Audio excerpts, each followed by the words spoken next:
Kita ciptaan siapa? Siapa yang mengurus kita setiap saat? Kita milik siapa? Siapa yang lebih menyayangi kita? Allah pencipta kita. Orang tua sayang kepada kita, tapi tidak pernah bisa sebanding dengan sayangnya Allah kepada ciptaannya. Istri, suami mungkin sayang kepada kita, tapi kecil sekali. 1/100 dibagi dengan seluruh makhluk, itulah kasih sayang manusia. Allah subhanahu wa ta'ala, Masya Allah. Allah yang menciptakan kita, Allah yang mengurus kita, kita ini milik Allah, dan Allah lah yang paling menginginkan kita bahagia, mulia, selamat dunia akhirat. Maka diberilah risalah Islam supaya kita bahagia, supaya kita mulia, supaya kita selamat dunia akhirat. Jadi Islam oleh Allah diberikan kepada kita sebagai jalan agar kita bisa bahagia, mulia, selamat dunia akhirat. Makanya kalau kita mendengar perintah Allah, sudah, kita tidak usah ragu-ragu. Ini dia jalan kebahagiaan saya, ini dia jalan kemuliaan saya, ini dia jalan keselamatan dunia akhirat saya. Jadi tidak usah rumit.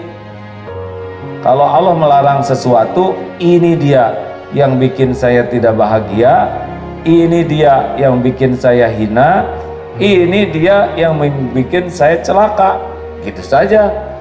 Kita belajar agama supaya tahu apa yang Allah suka dan tahu apa yang Allah tidak suka. Yang Allah suka ada pada perintahnya, yang Allah tidak suka ada pada larangannya. Sederhana, benar? Tapi nafsu sebaliknya, yang Allah suka nafsu tidak suka, yang Allah larang nafsu suka.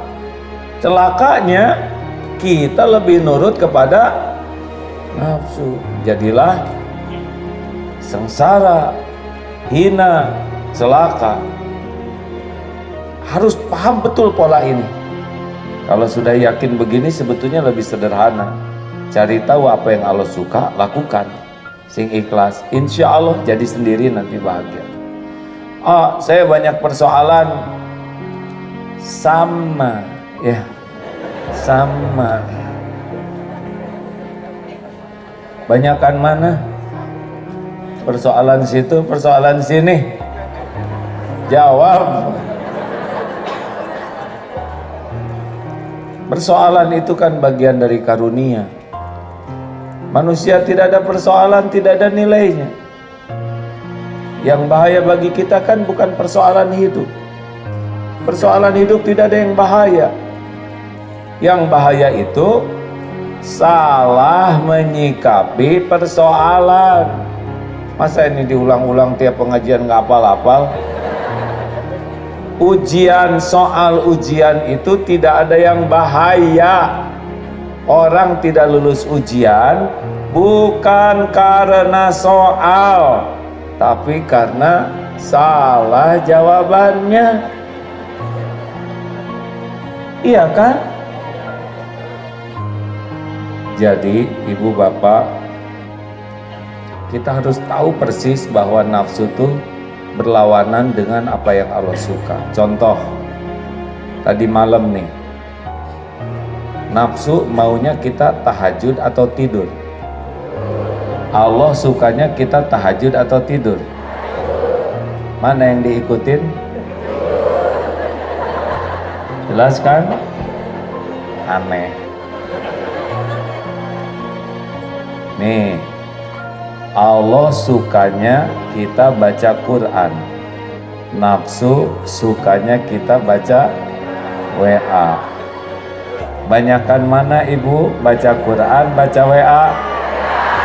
Awas jangan ngebohong ya.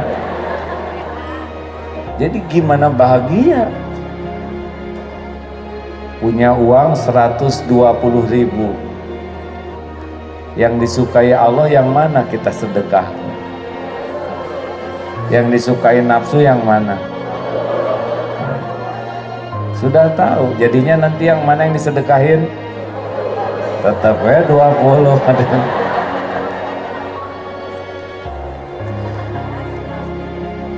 Enak kan ketawanya ya Bu? Sebab ngetawain diri sendiri ya. Astagfirullah, astagfirullah. Jadi kalau kita ingin jadi ahli sorga, maka fokuslah dengan apa yang Allah suka. Walaupun nafsu tidak suka, lawan saja. Seperti bangun besok, yang paling bagus tidur tuh pada Isya. Paling telat jam 9 lah tidur. Nanti bangun jam setengah 3, 10, 11, 12, 1, 2. Jam 2 saja udah 5 jam. Setengah 3 udah 5 jam setengah.